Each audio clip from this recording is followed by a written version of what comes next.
The morning light filtered through the tall windows of Maplewood Elementary School as 8-year-old. Sophie Martinez skipped down the hallway, her pigtails bouncing with every step.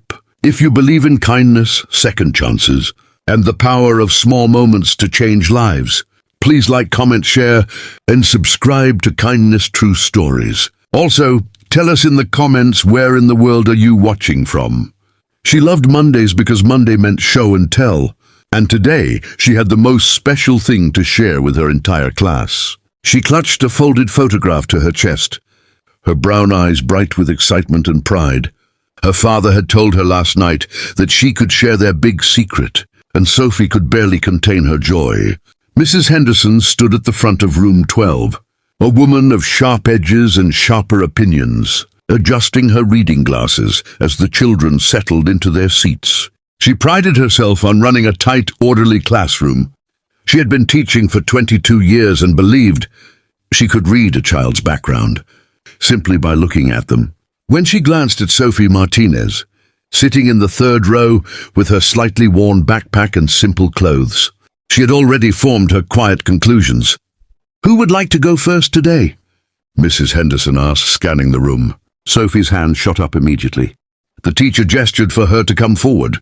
Sophie walked to the front of the class with a confidence that surprised everyone, unfolding the photograph carefully as though it were made of gold.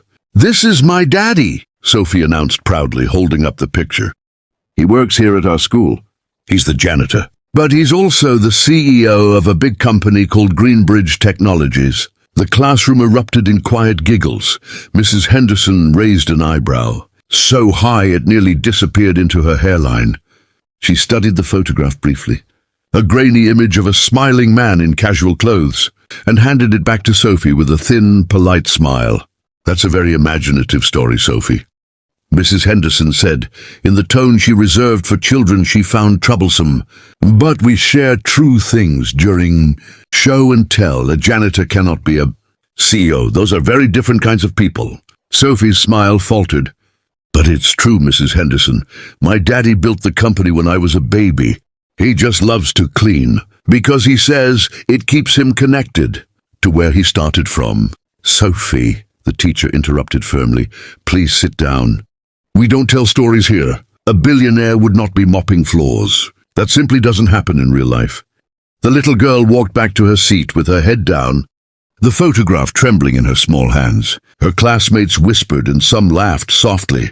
Sophie pressed her lips together tightly, determined not to cry. She knew her father's truth, even if no one believed her. That afternoon, the front office received an unexpected call. The school principal, Mr. Dawson, was informed that the parent of a student in room 12 wished to visit the following morning. The name listed on the school record stopped the principal mid-sentence. He read it 3 times before setting the paper down and quietly straightening his tie. The next morning, a sleek black car pulled up in front of Maplewood Elementary. The man who stepped out wore no expensive suit. He wore clean dark jeans, a simple button-down shirt, and carried only a warm smile. He walked through the front doors just as the janitors were finishing their morning duties. He stopped to chat with 2 of the custodial staff by name, laughing easily with them, shaking their hands with genuine warmth. Staff members who passed by paused and stared. Word spread through the school hallways faster than any announcement. By the time Daniel Martinez stepped into room 12, Mrs. Henderson had already been quietly informed by the principal who was coming. She stood at her desk, and for the first time in 22 years, she felt the ground shift beneath her polished shoes. The man who mopped the corridors 3 mornings a week, who waved cheerfully at teachers and always remembered to fix the squeaky hinge on the library door, walked in as the founder and CEO of Greenbridge Technologies, one of the most celebrated environmental innovation companies in the country.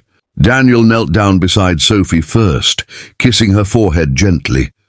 Then he stood and addressed the class with calm, unhurried words.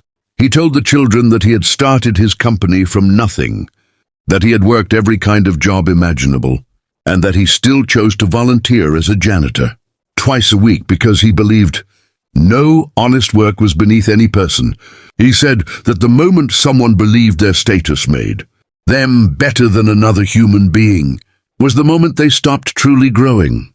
Mrs. Henderson stood very still. The color had drained from her face entirely. She opened her mouth once and then closed it again. When Daniel turned to look at her, there was no anger in his eyes, only a quiet, steady gaze that said more than words ever could. He thanked her for teaching his daughter, and then, without another word about the incident, he shook her hand and left the room. Mrs. Henderson sat down slowly at her desk. Around her, 23 children were absolutely silent, sensing something important had just happened.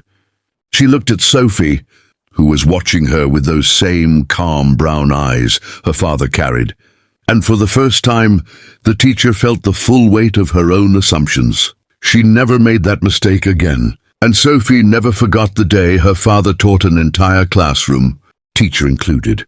The truest lesson of all, that greatness wears many different uniforms, and dignity belongs to every single person willing to work with an honest heart. If this story touched your heart, please show your love and support by liking, sharing, and subscribing to our channel Kindness True Stories, where every story reminds us of the goodness that still lives in this world. Your support helps us keep these powerful stories alive.